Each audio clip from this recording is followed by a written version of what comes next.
Hi, I'm going to do a quick rundown of how to get Krita into its animation workspace and then give a few tips for getting started, especially if you're very new to animating. So first things first, this is Krita.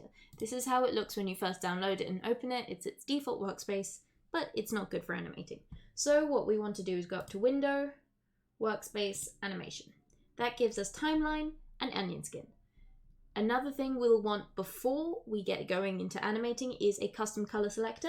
And you find that in Settings, Dockers, Advanced Color Selector.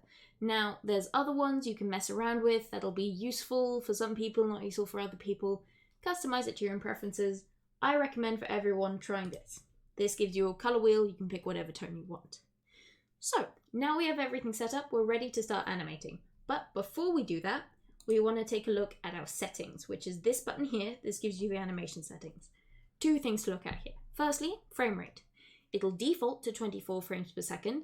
Personally, I don't animate in 24 frames per second, I do 12. 12 I find is a lot easier than 24, it's still smooth, I think it looks good, it's what I use. However, one more thing I will recommend is if you are just learning animating and you're wanting to practice a bit more and you're not expecting your final outcome to necessarily be smooth, you're just wanting to get into the process, I recommend going with 6 frames per second. It's slower, it can look a bit more jumpy, but it's very useful for getting used to the entire process. So with the frame rate aside, one more thing we need to check is our auto key settings. Now it'll default to auto key duplicate. And what that means, if you click on your timeline and you draw, let's draw over here, it doesn't get rid of your previous drawing. It just adds this new one to the same frame. And that is your next frame. So the previous frame is that, and the next frame is this. Now, I personally don't find that useful for animating. I find that'll just complicate it. I'd have to erase this. I don't want that. What I want is each new frame to be blank. So what you do is you go animation settings, auto key blank. That means if I click here and I draw over here, the previous things disappear. And again, if I draw over here, that disappears. So if we're looking at this, nice, it's exactly what you're wanting. However, you can't tell where your previous frame is, like what was on it, you can't see it. You can't see what's on the next frame. To fix that, we turn on our onion skin. Now, to turn on the onion skin, you click this little light bulb here. And you can see there's red and there's green. The red is your previous frames, and the green is your next frame. So the green is this one, the red is that one. To mess around with how many frames you see and how intense they are and, the colors, you go over to this panel.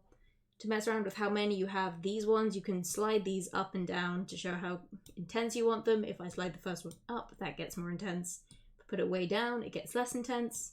Same with the green ones, you can turn it off, you can turn it on. You can mess with it. The colors here, you can set them to be whatever color you want. You can say, I don't want the previous frame to be red, I want it to be grey, I want it to be blue, whatever. You can change it, mess around with that. Get it so it's not confusing, get it so it's useful for you. You can set it to however you want it to be set. Now, that is essentially all there is to know about the process of the animating. I'll show you a couple of buttons and their names and what they do. Important ones, these ones. These are the new frame buttons. This is an add blank frame, which essentially, it just adds a blank frame. So it's essentially the same as setting auto key to blank, but then not drawing. This button here is add duplicate frame, which is basically what would happen if you had auto key duplicate and then you just didn't draw. It's a new frame in that setting. This is the remove keyframe. So if you select a keyframe, you decide you don't want it, you click this, it disappears. Easy. You can also do that with right click. If you right click once, it disappears. If you hold, you get the settings. You get to copy it, you can paste, you can remove, etc. And then there is also the new layer button is here. That adds another layer. You can change the opacity of the layer with this slider here.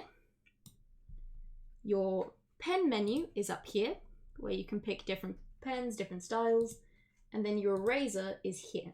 Now, the thing about the eraser is it's a toggle. You toggle it on you erase. You toggle it off, and you draw. And so that is something that can trip you up. It's normally in other softwares, it's an entirely different tool. With this, it's a toggle of your pen. So the eraser will mimic whatever type of pen you have selected. And that is about it. That's all I want to show you today. I hope this was useful, and I hope you have a lot of fun animating. Thanks for watching. Bye!